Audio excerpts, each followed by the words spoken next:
5 powerful tips for any introvert to get over shyness and boost confidence. First is acknowledging it.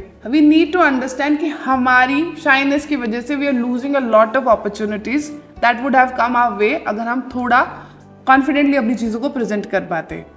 Second is figure out कि आपकी shyness का reason क्या है. Mostly हमारे introvert nature चीज़ें कहीं किसी cause की वजह से आती है, किसी undealt issue की वजह से आती है, शायद childhood traumas, troubles, anything that is bothering you. So figure that out.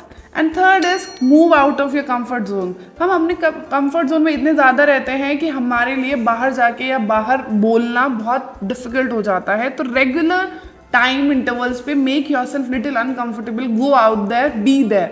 And fourth is don't try to be a perfectionist.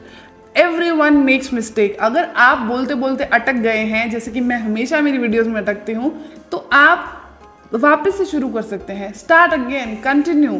Everyone make mistakes. Fifth would be set a token for reminder. आप कोई भी ring, brooch, anything you can wear जो आपको remind करे कि you don't want to be shy and want to speak confidently. तो जब भी आप उस रिंग को देखेंगे या उस चीज़ को देखेंगे, दैट विल रिमाइंड यू कि what you are doing and why you are doing it. I hope you will try this and get out of your uncomfortable Jones.